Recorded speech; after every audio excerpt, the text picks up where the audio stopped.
Salve, salve a todos os alunos e alunas da terceira série do Ensino Médio Turno Noite. Como é que vocês estão, meus queridos? Eu espero que vocês estejam bem, tá? Estamos iniciando mais uma aula de Biologia nessa sexta-feira, dia 30 de setembro. Sextou e finalizou o mês de setembro, meus queridos. E aí, galera, deixa eu dar uma olhadinha aqui, as nossas turmas.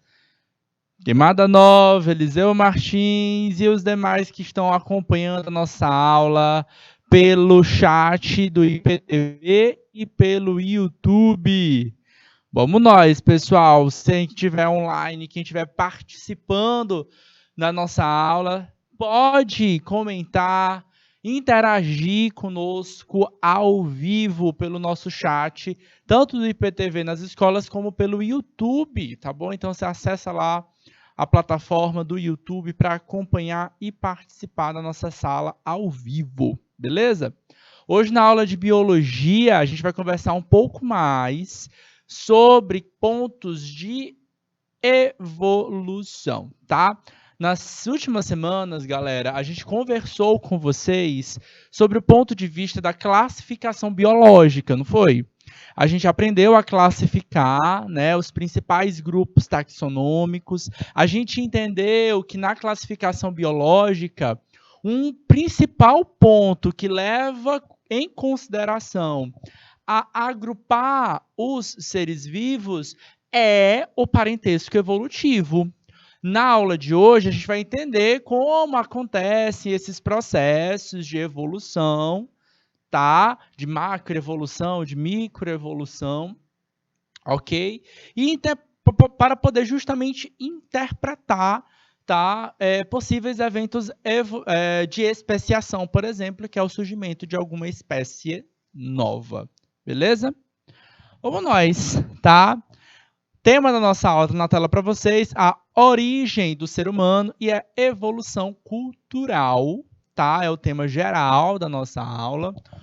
Mas o objetivo da nossa aula aqui, ó, conhecer mecanismos que regem o processo de evolução das espécies.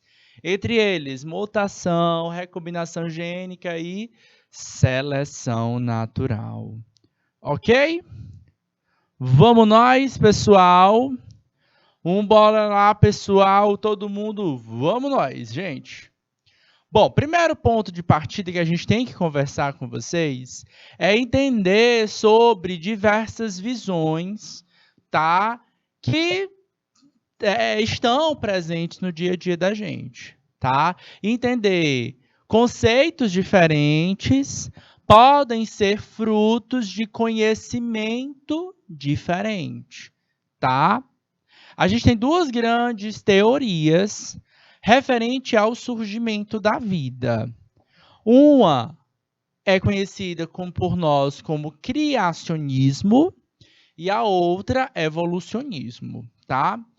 Se a gente for olhar, né, de forma somente pelo conceito, parece que elas são teorias antagônicas, né? Parece que são teorias que não se conversam, tá? Só que tem um detalhe muito importante, tá? Elas são fruto, cada uma delas é um fruto de um tipo de conhecimento diferente.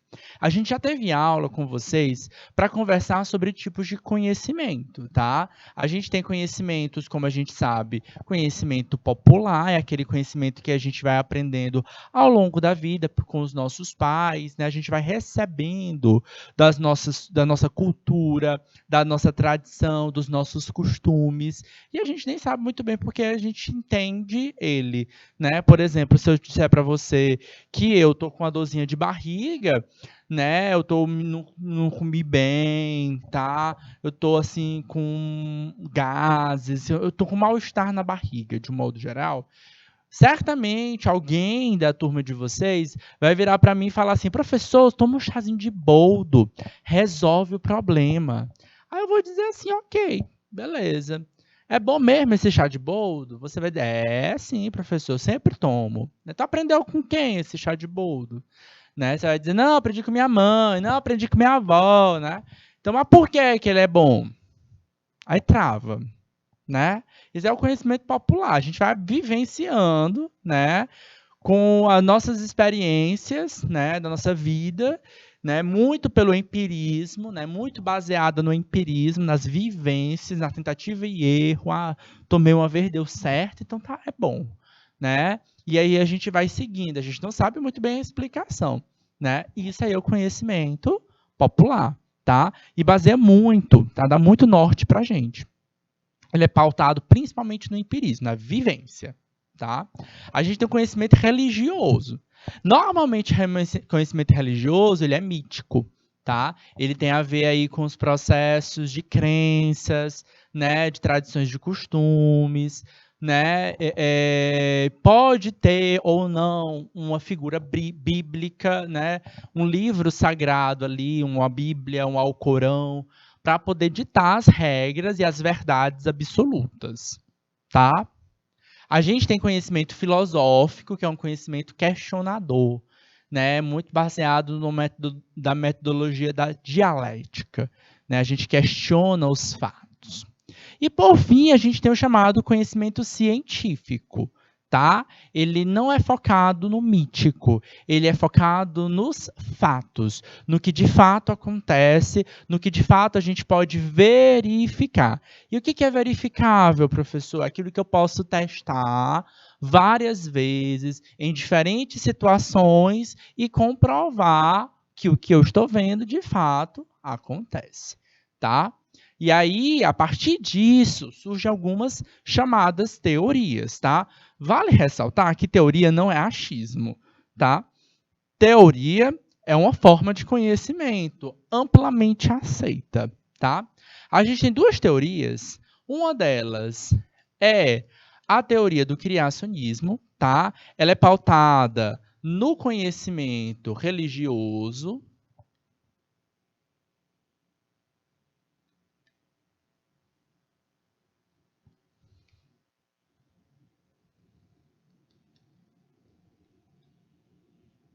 E aí, meus queridos, cada religião vai ter uma leitura diferente sobre a ideia do criacionismo, tá? Mas em geral, a grande maioria das religiões, elas tendem para essa palavrinha aqui, ó, fixismo. O que é isso? Todos os seres vivos surgiram do jeito que a gente conhece eles hoje. Ponto. Certo? Todos os seres vivos surgiram como a gente conhece eles hoje, tá? Normalmente, um ser divino quis, né? Tô aqui sem fazer nada, vou criar aqui o universo, né? E cria-se a luz, o universo, enfim, certo? É a explicação que muitas religiões vão ter, tá? Tá errado isso? Não, é a visão religiosa, é a visão de mundo disso, né? A forma de explicar os fatos, é a forma da gente explicar de onde viemos, tá? E é muito pautada na fé, em acreditar sobre isso, tá? Tá errado? Não necessariamente, tá? Só que aí é uma ideia. Pode ser um ponto conflituoso essa ideia do fixismo, ok? Isso pode entrar em conflito com a segunda ideia da gente. A segunda teoria que a gente tem é essa teoria chamada evolucionismo. Aqui a pauta é outra. Aqui a origem dela é o conhecimento religioso, ou conhecimento científico. Conhecimento científico. Mas, professor, o senhor disse que conhecimento científico tende ao que? A buscar experimentação e a buscar verificação. Não é isso? E a gente não tem uma máquina do tempo para voltar lá na origem dos seres vivos, para entender, por exemplo, que os seres vivos mudaram, tá? A primeira coisa que bate bem de frente do criacionismo para o evolucionismo é que no criacionismo a grande maioria das leituras do criacionismo vai tender ao fixismo. Os seres vivos surgiram do jeito que são hoje, tá? Enquanto o evolucionismo, a tendência, tá, é da mudança, tá, da transformação. É que nem aquela frase que a gente fala assim, tá? Quem surgiu primeiro? Foi o ovo ou foi a galinha? Depende da resposta. A resposta vai depender do teu ponto de vista. Se é o ponto de vista do criacionismo ou se é o ponto de vista do evolucionismo.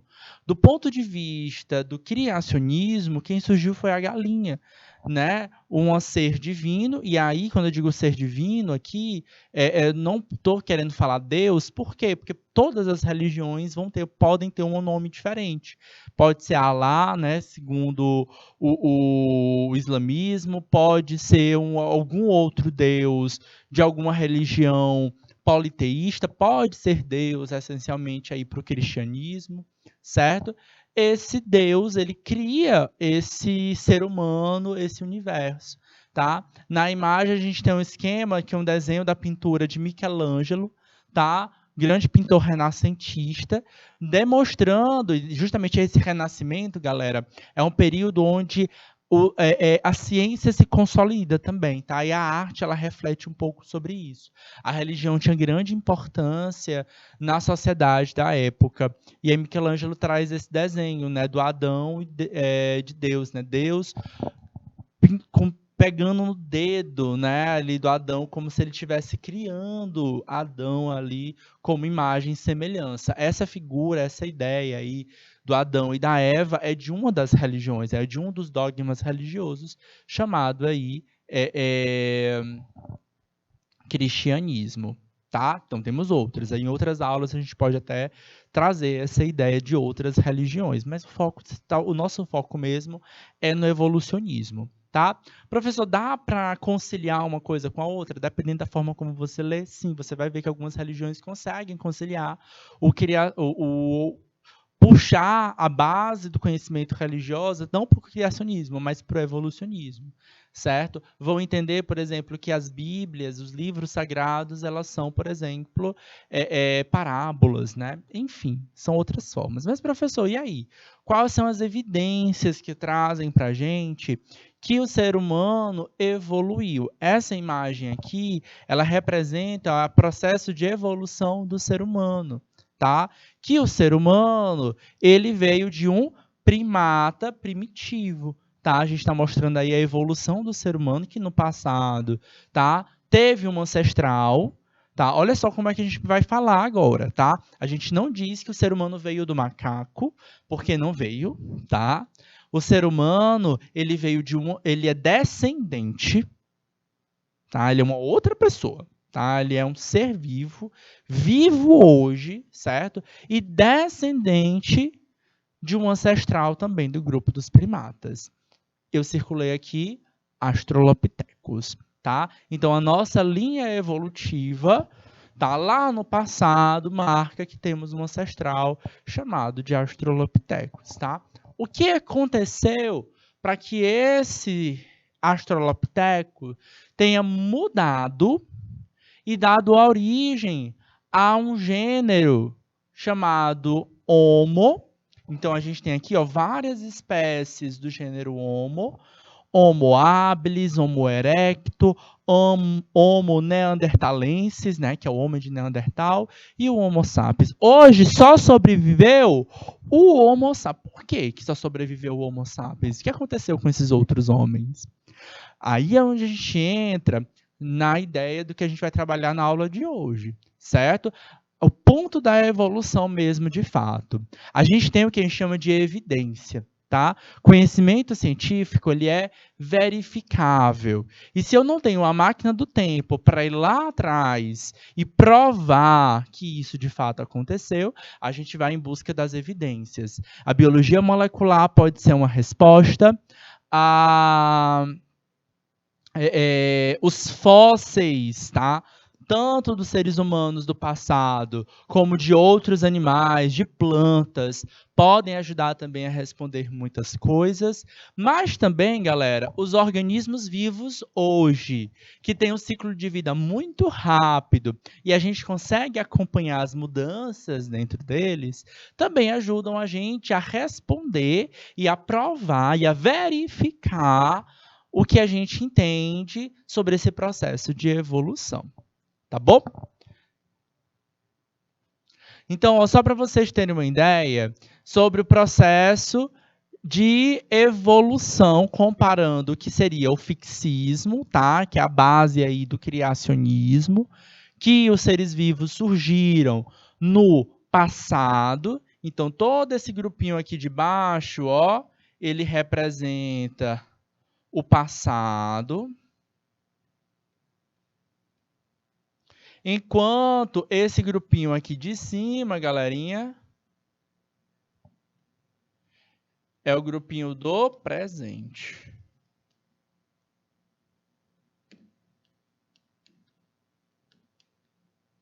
Ok? Então, a gente vai ter aí, ó, passado e presente. Para a visão que tende a ver o fixismo, e normalmente o criacionismo ele está ligado a isso, tá? A gente vai ver essa não mudança, então seres vivos surgiram como agora, lá naquela parábola, né? Quem surgiu primeiro, o ovo ou a galinha? Nesse caso, para o fixismo, foi a galinha, porque a galinha põe o ovo, certo? Mas para o evolucionismo, tá? Então, o que, que a gente vai ter? Quem surgiu primeiro não foi a galinha, mas sim o ovo, certo? Porque o ovo ele surgiu como uma estrutura de adaptação à sobrevivência num ambiente seco, certo? E aí alguma espécie lá atrás trouxe isso, passou por processos evolucionistas e aí, consequentemente, deu origem à galinha. Então, quando a galinha surge, essa estrutura de ovo pode não ser idêntica ao ovo que a gente conhece da galinha, tá? Mas essa estrutura do ovo já existia, certo? Você vai observar aqui, ó, uma borboleta vai dar origem a duas outras borboletas. Tá? A gente vai aprender a ler também na aula de hoje um pouquinho mais. A gente até teve aulas para falar sobre isso do cladograma, ok? Então, normalmente quando a gente lê um cladograma, galera, só aproveitando a oportunidade, ó, isso aqui, ó, a gente chama de nó. Esse nó acontece, nesse nó aconteceu algum evento em que esse grupo era um grupo só. Tá vendo que era só uma borboleta e não passou a ter duas borboletas lá no final, no presente? Então teve algum evento que separou o grupo ancestral em dois caminhos. E esses caminhos seguiram histórias distintas, tá? Isso pode acontecer quando se fala em evolução. Não obrigatoriamente vai acontecer, tá? Mas pode acontecer. No caso do ser humano, a evolução é um processo no qual ocorrem mudanças nos seres vivos. Então, não existe essa ideia da evolução sem o processo da mudança, tá? Levando frequentemente ao surgimento de novas espécies. Essas modificações são passadas para os descendentes, e é por isso que muitos definem a evolução como processo, também como a descendência como modificação. Então não adianta nada a gente sofrer modificações e essas modificações não serem passadas para os nossos filhos. Isso pode acontecer? Pode. Tá? E aí, é claro, né? Se a gente não tem filhos, essa modificação fica para trás, tá? Então, provavelmente, pode ser uma modificação ruim. Acontecem modificações que são bem-sucedidas, tá? Que garantem a sobrevivência daquela espécie, mas de nada adianta garantir a sobrevivência se essa mudança não é passada adiante. Sempre que a gente define espécie, a gente já até falou para vocês sobre essa ideia do que é uma espécie, a gente vai falar de um organismo, tá? Que em coletivo, em população, tá? Vai se reunir, vai conseguir se reproduzir e gerar o quê? Descendentes férteis. A gente falou sobre isso nas aulas de classificação biológica, tá? E essa importância da reprodução, gerar descendentes férteis, é importante para o processo de evolução, tá? Por quê? Porque a gente vai estar mantendo o que a gente chama de fluxo gênico, né? A capacidade desse gene tá? Que é o material hereditário, ser passado adiante, tá? Aí mostrando para vocês a imagem desse ser humano, tá? Que na verdade não é uma espécie só, a gente está falando aqui de várias espécies, tá? A gente está falando de várias espécies que algumas delas conviveram com a espécie humana. Eu vou já explicar um pouquinho sobre esse fato, tá? Nesse caso dessa imagem, ela representa muito bem esse processo das modificações. Lá no passado, tivemos um ancestral, e esse ancestral chamava-se um Australopithecus, tá? Normalmente a gente fala muito da Lucy, né? O fóssil humanoide mais antigo que a gente conhece, né? Ela é lá do continente africano, certo? E ela é uma espécie do grupo dos Australopithecus, né? Quando a gente fala muito da Lucy, né, o pessoal pensa que é o Homo sapiens, mas não era, tá? Então, essa espécie foi se reproduzindo, foi gerando descendentes. Alguém, tá, se modificou a ponto de falar, alguém não, né, mas alguém, né, com esses, né, começaram a se modificar tanto que se a gente olha os fósseis do grupo dos Australopithecus com os grupos homonoides, né, do grupo Homo, né, do gênero Homo, a gente vai ver uma diferença morfológica tão grande que poderia ser classificado num grupo distinto, tá? Aí a gente já vai ter outros homens aqui, Homo habilis, Homo erecto, Homo neanderthalensis.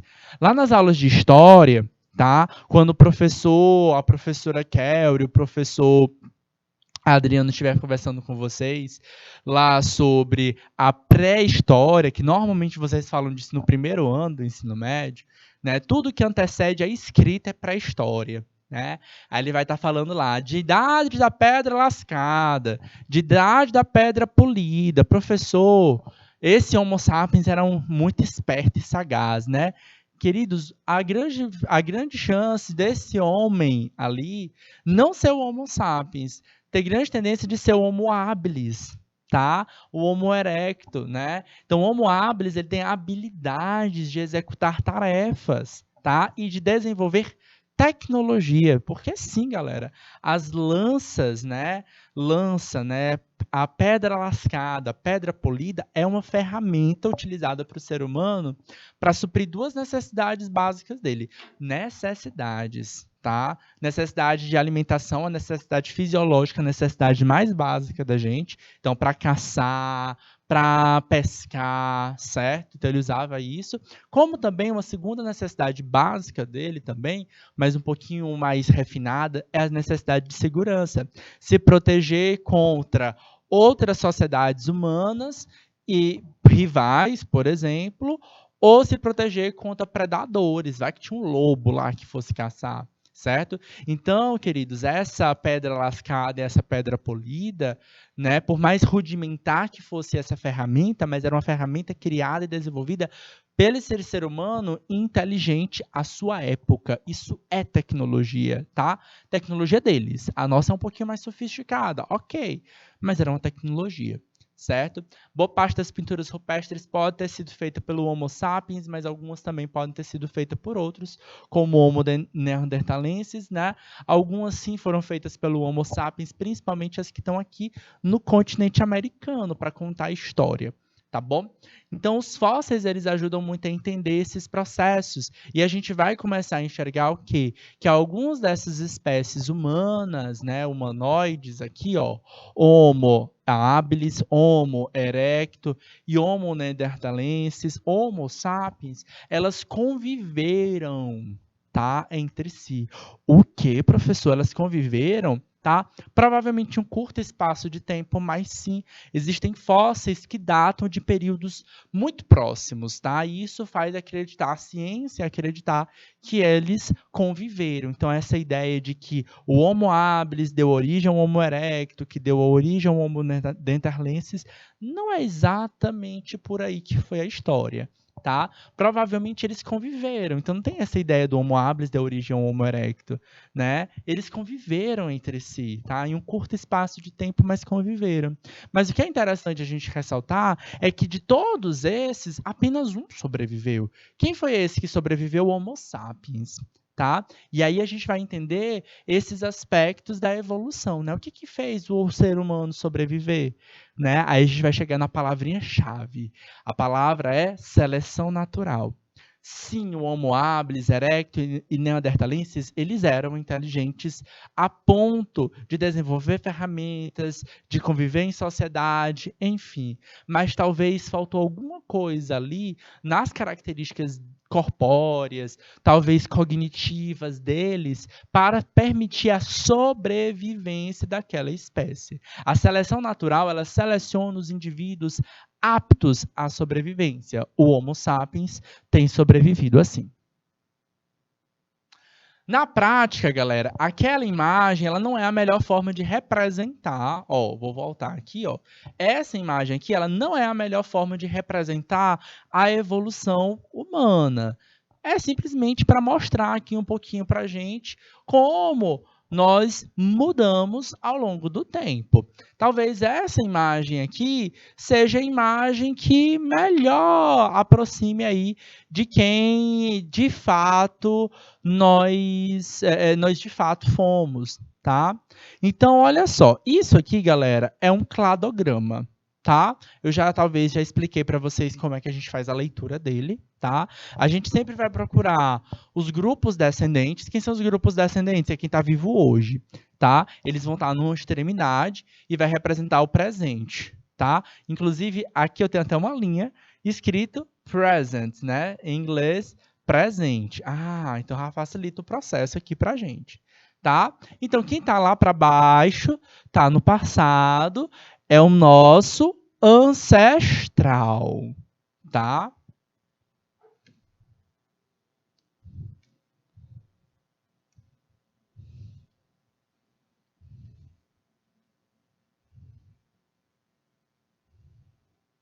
Sempre que a gente vai falando de evolução, a gente vai entender que a tendência, né, o que a teoria evolucionista acredita, é que as espécies que estão vivas hoje, elas têm um parentesco evolutivo em comum. Todas as espécies têm. Alguns têm um parentesco bem próximo, outros vão ter um parentesco um pouquinho mais para trás, né, para o passado. Tá? Então, quem é que a gente tem aqui, ó, no presente?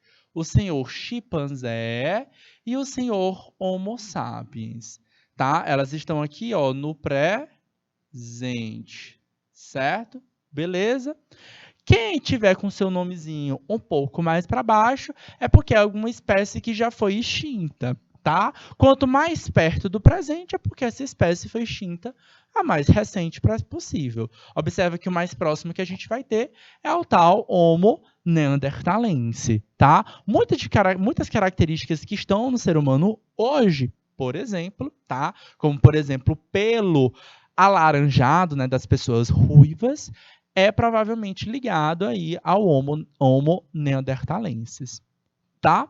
E as linhas, galera, vão significar os caminhos pelos quais cada uma dessas espécies passaram até chegar aqui.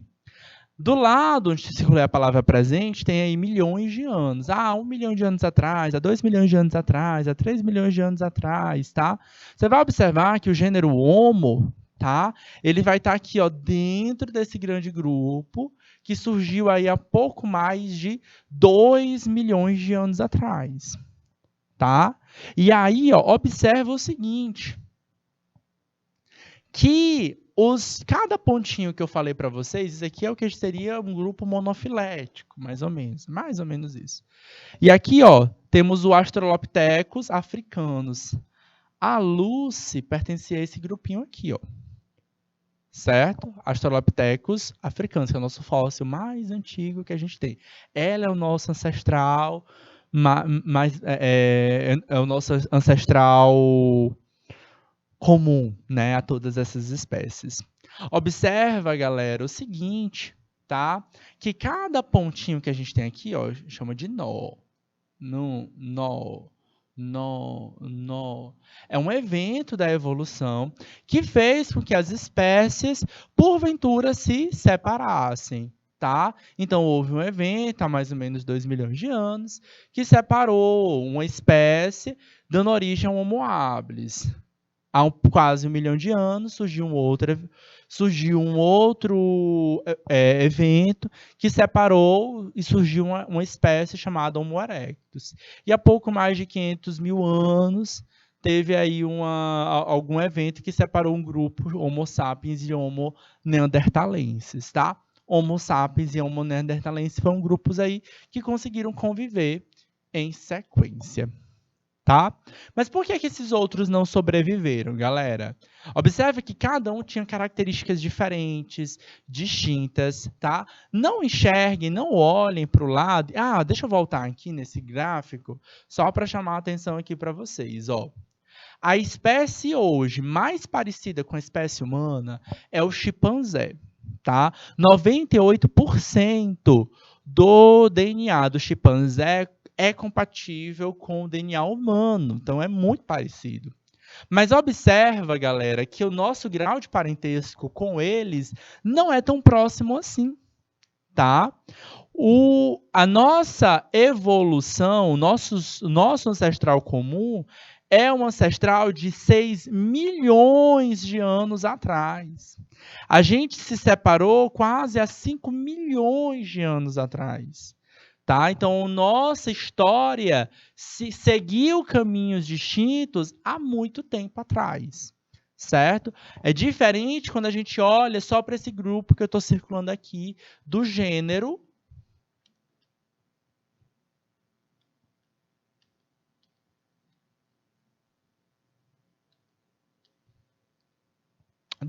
Homo, tá?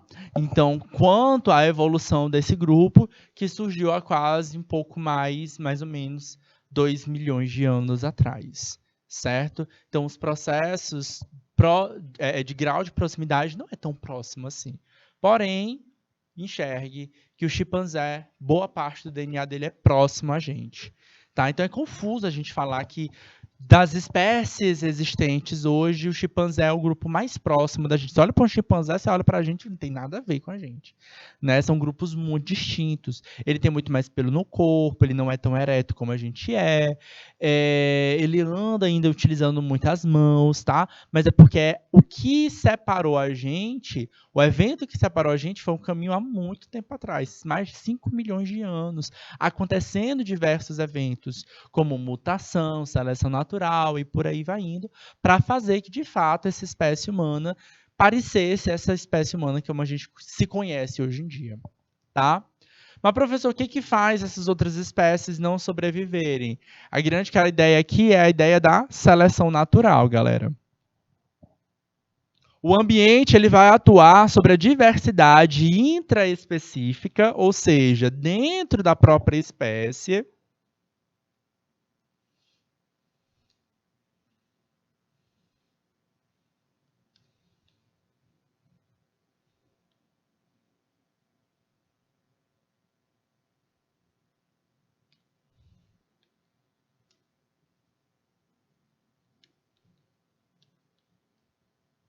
Selecionando os mais adaptados, que sobrevivem e que se reproduzem, estabelecendo uma taxa diferencial de reprodução. A seleção natural, isso aqui é o que foi proposto pelo senhor Darwin. O Darwin, alguns séculos atrás, quando ele estava estudando, ele falou assim, eu acho que teve evolução. Tá? E como é que ele explicou isso? Ele falou assim, algum evento fez que os grupos se separassem e aí começou a selecionar as características interessantes. Ele não explicou o que permitia ter a variabilidade genética. Hoje a gente tem respostas para isso. Tá? Então, essa ideia do que promovia a variabilidade genética, porque ele não tinha muitas essas respostas da genética em si, tá?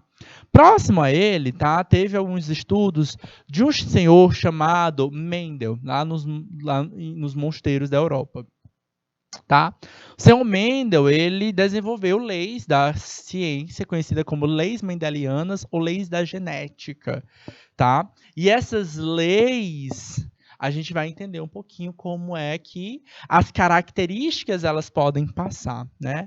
É aquela história que a gente já trabalhou com vocês esse ano, tá? De hereditariedade. A gente parece com os nossos pais, mas a gente não é a cópia deles. né? A gente tem o olho da mãe, o nariz do pai, mas ainda assim não é 100% igual. Nós temos variabilidade genética. A genética é essa recombinação que temos entre os diversos indivíduos, tá? Entre os diversos genes de indivíduos, dos alelos, né, das variações de cada gene, permitem a gente ter variabilidade. Só isso, professor? Não.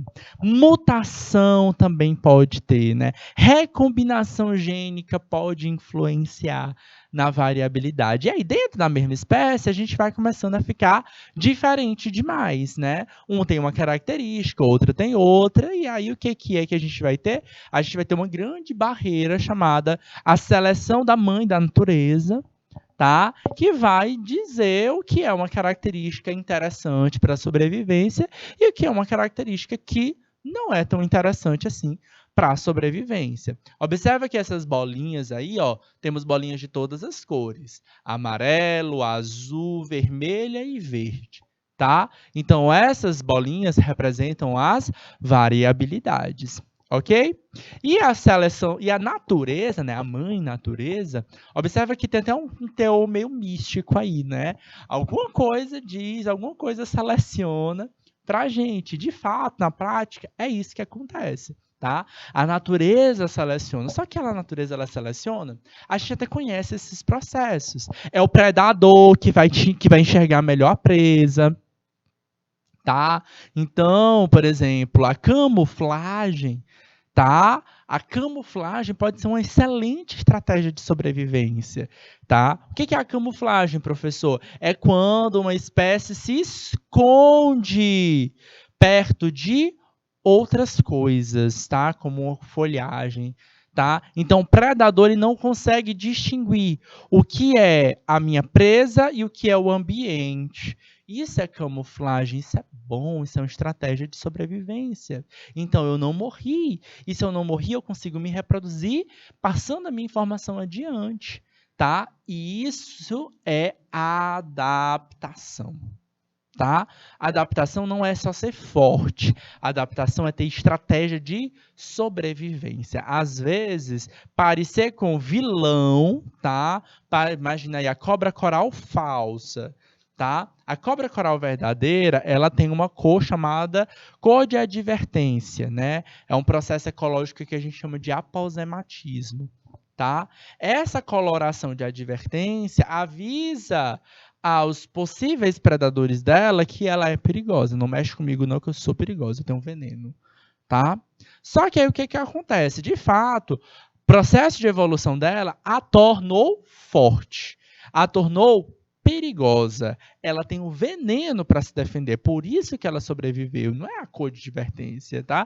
A cor de advertência só foi um alerta, tá? Mas o que de fato a protege é o veneno. Só que aí a gente tem uma coisa chamada mimetismo, tá? A gente vai ter uma outra espécie que não tem nada a ver com esse processo, que acabou formando aleatoriamente os mesmos padrões de cores, e aí o predador dela vai chegar assim, vai olhar para a falsa e vai olhar para a verdadeira, eu não sei qual é a diferença. Um eu posso comer, outro eu não posso. Eu vou arriscar? Não vou.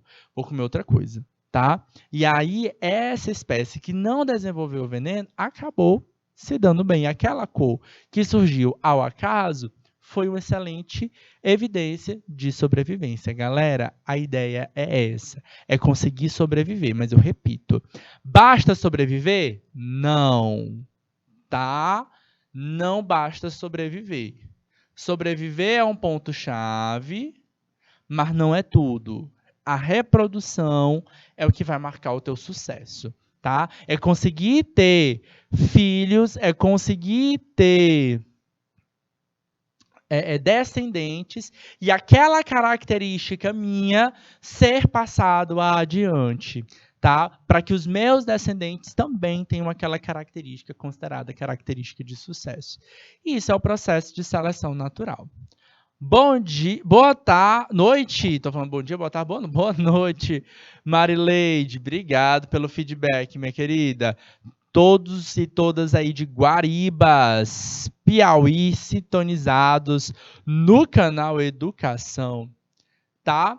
Então, como eu disse para vocês, Darwin, tá? Quando ele pegou o barquinho dele, certo? Chamado Beagle, e deu uma volta no mundo para poder analisar as espécies, ele explicou a seleção natural, certo? Então, ele explicou, ele trouxe essa teoria, tá? E essa visão estava muito mais para uma hipótese na época dele, tá? Depois disso, ela foi testada e retestada. A ideia da evolução, da ciência, é que a gente pegue os fatos e verifiquem eles. Aí a gente tem hoje o que a gente chama de neodarwinismo. Neo é novo. Então, a partir das tentativas de verificação, do estudo da biologia molecular, da genética, de outros campos da própria ciência, a gente foi tentar explicar o que? A variabilidade. Tá? E a variabilidade genética, como é que ela surge? Aí os 3 pontos principais. Mutação, tá? A gente já teve aula específica sobre isso. O que é mutação, professor? É quando acontece uma modificação nas características daquele gene, certo? Então, eu mudei a ordem das sequências de bases nitrogenadas, eu perdi um cromossomo, acrescentou um cromossomo. Às vezes, isso pode dar ruim, tá? E aquela espécie, aquele indivíduo morrer, tá? Lembra que essa variabilidade é dentro de uma mesma espécie, tá bom? A recombinação gênica é o que mais acontece.